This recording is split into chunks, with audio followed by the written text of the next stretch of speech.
Donc, cette fois-ci, on va parler de Sicario. Sicario, nouveau film de Denis Villeneuve. Denis Villeneuve. Qu'on attendait beaucoup. On l'attendait.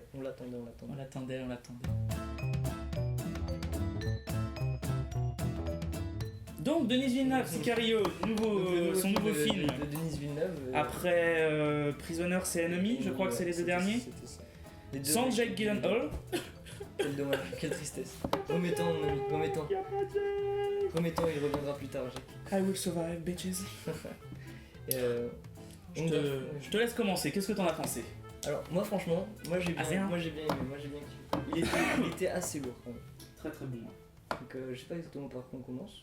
Bah écoute, je pense qu'on peut commencer par ce qui caractérise généralement les films de Villeneuve, c'est-à-dire la tension Oui, qu'il apporte. Hein. c'est vrai que. Parce que je pense qu'en plus c'est le point qui nous différencie, sur ce film. film. pas sur Prisoners. Parce que sur Prisoners. Prisoners c'est des chiens. Voilà, je te jure. On va éviter ça, s'il te plaît. Dans Prisoners, c'est linéaire, enfin c'est linéaire, mais c'est au maximum tout le temps en fait. C'est genre ça part et ça redescend quasiment jamais. Ouais. Genre jusqu'à la fin, t'es là, t'es genre oh punaise. Et là, c'est un peu différent. C'est genre la scène d'intro, elle te met sur les rotules, mais direct. La scène d'intro, t'es.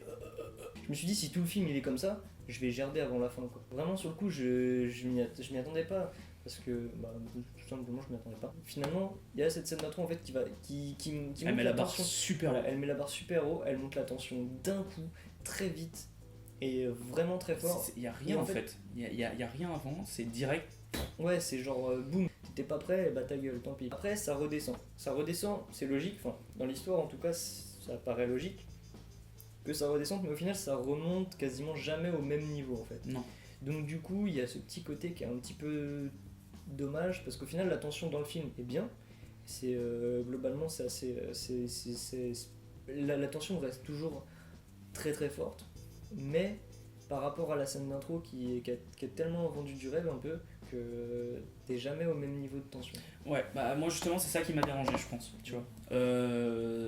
Contrairement à Prisoners où la tension était palpable. En fait la tension était crescendo mais jamais elle redescendait. Jusqu'à la fin où t'as une tension qui est quand même relativement maximum. Et là je trouve que ouais, comme tu dis la scène d'intro est juste trop tellement tendue que moi après j'ai le fait qu'elle soit jamais au même niveau, ça m'a gêné. Ça m'a gêné dans le sens où du coup je suis sorti de la tension qu'il instaurait dans certaines scènes assez rapidement. Le fait est que en ce qui me concerne, je trouvais que la tension dans ce film était assez en dents de scie. Et même quand t'es tendu, je l'étais pas même en étant tendu, je l'étais pas complètement. Il y a juste 2-3 scènes dans le film où genre j'étais vraiment en mode oh, c'est tendu.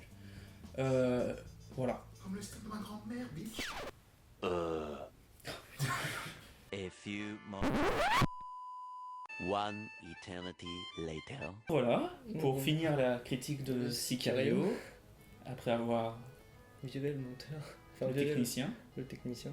Ouais. On pouvait plus de ce mec Non. faire des blagues pourries comme ça. Si je me souviens bien, on s'était arrêté donc sur la tension du film, Ouais. qui émanait du film, et moi je trouvais qu'elle était en dents de scie. Mm. Et justement, je trouve qu'elle était en dents de scie à cause d'une façon de faire du réalisateur qui m'a un petit peu très légèrement déçu ici, c'est-à-dire que je trouve qu'il avait tendance à beaucoup trop désamorcer. C'est-à-dire qu'en gros, la tension remontait, on atteignait un pic de tension assez fort, pas aussi fort que la première, hein, qui était la plus forte de toutes, je trouve. Et en fait, au final, à chaque fois qu'on montait un peu dans la tension, bam, par un personnage, par une petite vanne ou un truc comme ça se désamorce, genre, on respire, tu vois. Et du coup, toi, c'est un problème au niveau du personnage, c'est ça? Bah, le personnage de Josh Brolin m'a un peu gavé à force. Je trouve qu'il était trop toujours dans la déconnade, même si c'est un personnage qui est assez Un peu un personnage typique de. typique de ce genre de film où la notion de bien et de mal, de la frontière entre le bien et le mal, soi-disant, est super floue et au final tu sais plus vraiment. Le personnage qui est prêt à tout faire pour arriver à ses fins. C'est vrai que j'avais un peu de mal parce que du coup je crois qu'il utilisait trop ce personnage pour désamorcer la tension et ça m'a un peu déçu de sa part. Après, c'est peut-être. Après, j'avoue que ça faisait peut-être un petit peu légèrement running gag qui était pas forcément voulu. Bah, c'est comme ça que je l'ai senti en fait. Bon, j'avoue que j'ai pas tout de suite accroché au personnage de Josh Brolin. Au début, il est un petit peu atypique, un petit peu limite dans son monde presque, parce que quand tu le vois au rendez-vous. Mais c'est pour ça, ouais, quand il est présenté au début, il est pas. J'avoue, j'ai pas accroché au début. Mais après, je m'y suis fait au fur et à mesure. Bon, après, il joue souvent un petit peu ce genre de personnage, un petit peu limite perché, mais en même temps toujours un peu badass et perché en fait. C'est vrai que quand tu le vois dans.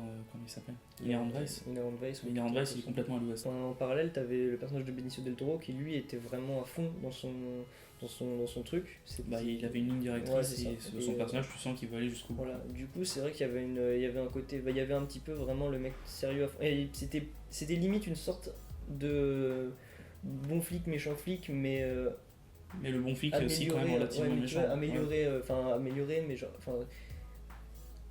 différent, un petit peu évolué, un petit peu renouvelé, on va dire, dans un sens. Ok, Je trouvais que ça donnait ça donnait un petit côté un petit peu sympa.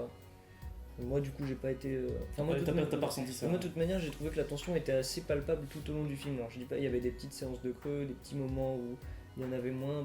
Il y avait 3 grandes scènes qui se dégageaient bien, mais globalement, moi, j'étais assez à fond dedans quasiment du début à la fin. Du coup, en parlant des personnages, ça me fait penser, et des acteurs, ça me fait penser que Emily Blunt m'a surpris.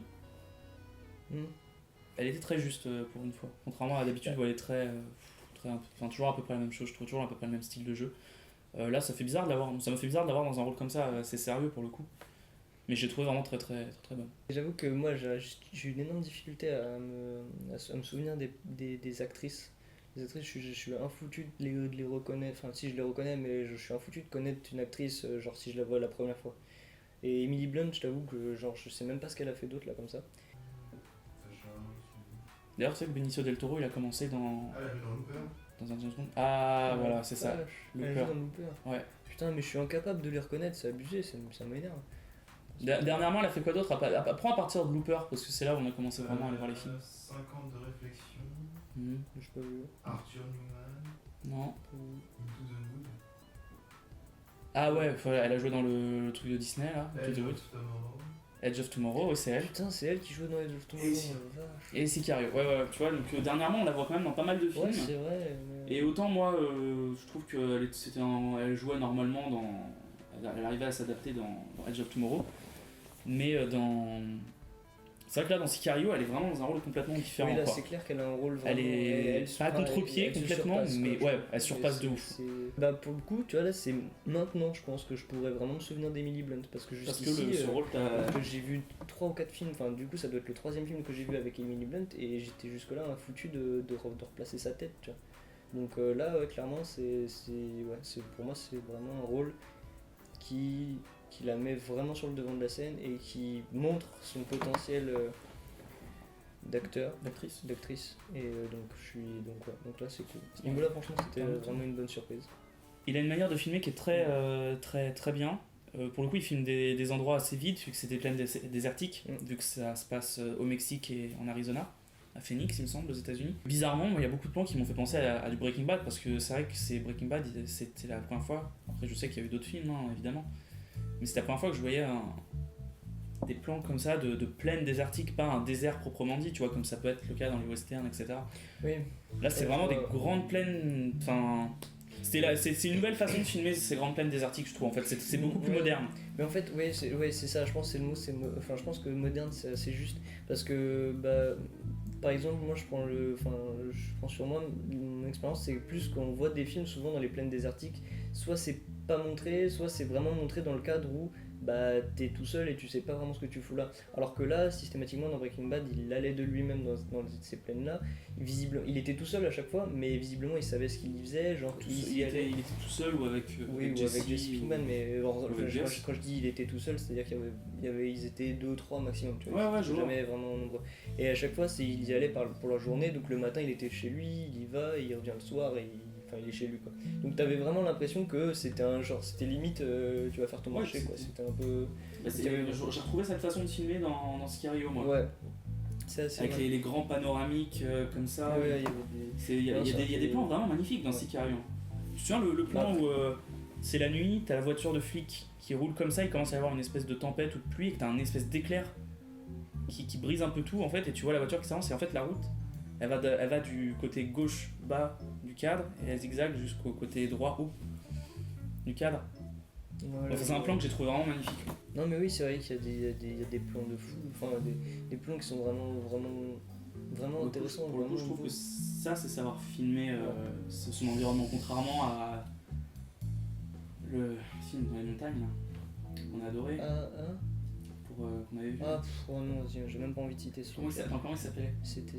Non, vas-y, non, je l'ai, mais j'ai pas envie de... C'était Snow Therapy. Non, vas-y, putain. Ouais, voilà, je suis désolé, il fallait le dire parce que Snow Therapy, voilà, t'as tout le monde qui est en mode oh là là, mais il arrive à filmer le vide, oh là là, mais il filme le vide, mais c'est parfait et tout. Il Non, filme pas le non, vide, c'est moche, il a pris des photographies de cartes postales qu'on envoie quand on est au ski Mais et c'est puis clair, il les a refilmées, c'est tout. Alors que là, c'est beau comment c'est filmé, c'est magnifique. Ouais, je sais pas, il y a une puissance en fait dans les images. Voilà, Tu ressens le truc, alors qu'il n'y avait aucune puissance dans Snow Therapy.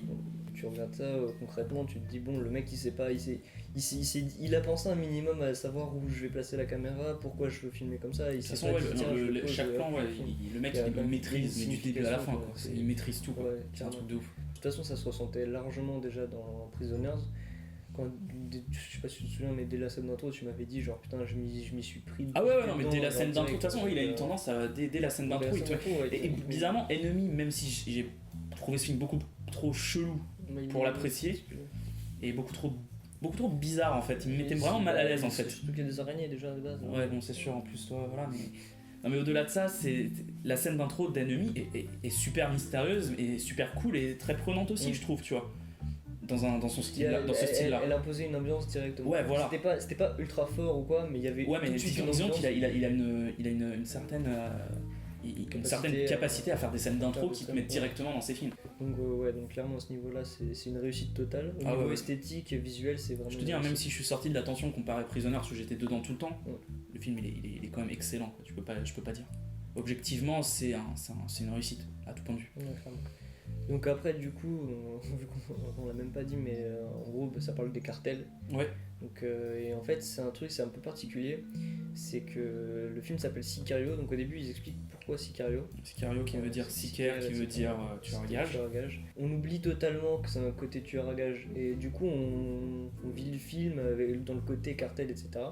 Et en fait c'est vraiment que vers la fin qu'on repense au truc. Donc il y a la signification du titre, elle est pas évidente, elle est pas portée tout de suite, c'est vraiment un truc. Elle est pas portée tout le temps. C'est vraiment quelque chose qui mûrit au fur et à mesure du film, donc c'est vraiment c'est pour ça que tu vois vraiment que le film finalement il est bien construit. Et jusqu'à l'apogée en fait finale.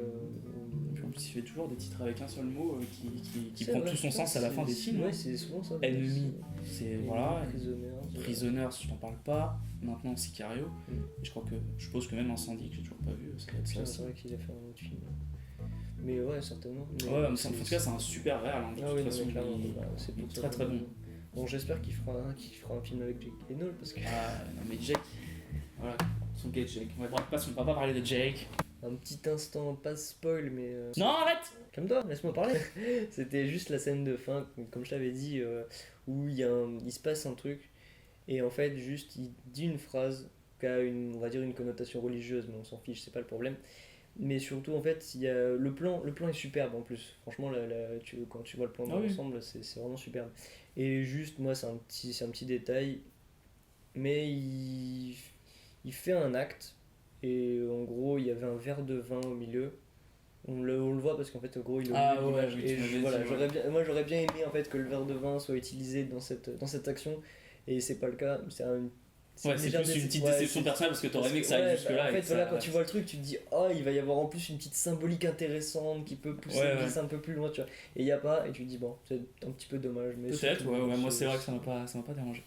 Il manque encore un peu de justesse, on va dire. Enfin, il a tendance, dans Prisoners, c'était le cas, genre à la fin, tu te dis, genre, oh, il se passe quoi? C'était un petit peu une fin ouverte, mais pas trop en même temps. C'était le côté un petit peu, genre, on te dit pas vraiment comment ça se termine, comme mais ça tu sais que c'est comme ça que ça se termine. Mais t'as de fortes présomptions que ça va se terminer comme ça, ou tu doutes que ça va se terminer. Contrairement à Inception où tu te poses beaucoup la question, quoi, où tu te dis, attends, qu'est-ce qu'il veut dire par la fin ou... Inception c'est encore un peu plus métaphysique. Donc non, mais ce que je veux dire, c'est qu'Inception, la fin, de toute façon, genre sur la dernière image, t'es en train de te dire, putain, attends, est-ce que tout ce que j'ai vu c'est ça? ou est-ce que c'est pas ça, tu vois. Ouais. Alors que là finalement ça remet pas en cause tout le film, Non, mais c'est c'est ça, juste qu'en ouais. fait il te met pas à la fin Ouais. l'épilogue tu te le fais toi-même. Voilà, en fait. c'est ça. Ouais. Mais ça, par contre, ça, je trouve ça super intéressant Ah ouais, moi, j'adore. parce que c'est ça. Déjà, t'as le film entier qui est, franchement, qui est relativement correct. En plus, ça te permet de Relativement pas. plus que Oui, relativement. non, mais je veux dire, non, mais en termes de longueur, tu vois. Ah oui, oui, en termes de longueur, contenu, ok, oui. de contenu, etc. C'est vraiment quelque chose. Tu en as pour ton argent, en fait. Et il te met pas la fin. Du coup, ça permet un peu d'épargner les fins un petit peu bateau, du style genre ils vécurent heureux, ils ont beaucoup d'enfants, ce genre de conneries. Où t'es là, genre t'as un truc, t'as bon punch tout du long du film, et à la fin tu te dis genre ouais, bon, ça se finit un petit peu en queue de poisson, enfin c'est un peu dommage, les petits trucs comme ça. Là, ça permet vraiment d'éviter ce genre de maladresse. Et en même temps, tu sais globalement comment ça va se terminer. En fait, ça te permet de te laisser encore un petit peu dans l'attention. Donc du coup, tu ressors du film, t'es encore en mode genre oh putain, c'était trop bien, tu vois. Et ça, je trouve c'est génial parce que bon, dans la plupart des films en général, ça se finit. T'as le petit épilogue ou le petit truc. Et du coup, la tension, elle a eu le temps de redescendre pendant les 5 dernières minutes. Au final la tension elle est quand même présente. Et là, la tension, en fait, bah, ça part juste avant que la tension redescende, en fait. Enfin, le film s'arrête juste avant que la tension redescende. Donc du coup, t'es vraiment encore dans le film au moment où Puis tu même le termines. plan final de toute façon la tension est pas là mais c'est un épilogue où tu te dis finalement bon bah voilà quoi. L'épilogue est intéressant par contre, parce que j'ai pas envie de dire qu'il est original en soi, parce que ça confirme un petit peu tout ce qu'on pense sur ce genre de film, sur ce Sur genre cette d'ambiance, ambiance, sur ce contexte. Donc voilà, sans vous dire quoi que ce soit, ça reste très, on va dire, assez commun, mais il est presque indispensable d'une certaine manière. Bah c'est sûr que je pense que Denis Villeneuve c'est un réalisateur à surveiller de toute façon. Ouais, mais là, clairement. Moi depuis Prisoner de toute façon le mec il m'a juste convaincu tu vois, alors Ah, c'était bah. le premier film que je voyais de lui. Moi, il m'a conquis. Ouais voilà non mais vraiment.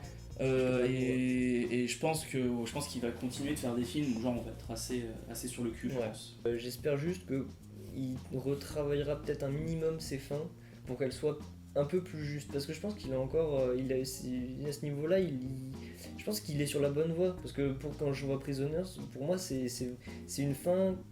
Je sais plus toi ce que t'en avais pensé, mais je sais qu'en en parlant avec d'autres amis, etc., on avait été nombreux à se dire qu'il aurait été. Hein? Je suis pas ton soleil. Ah, je suis désolé, Babou. Il y avait d'autres personnes, en fait, on était nombreux à se dire, genre, il aurait peut-être dû couper quelques secondes avant ou quelques secondes après, des petits trucs comme ça.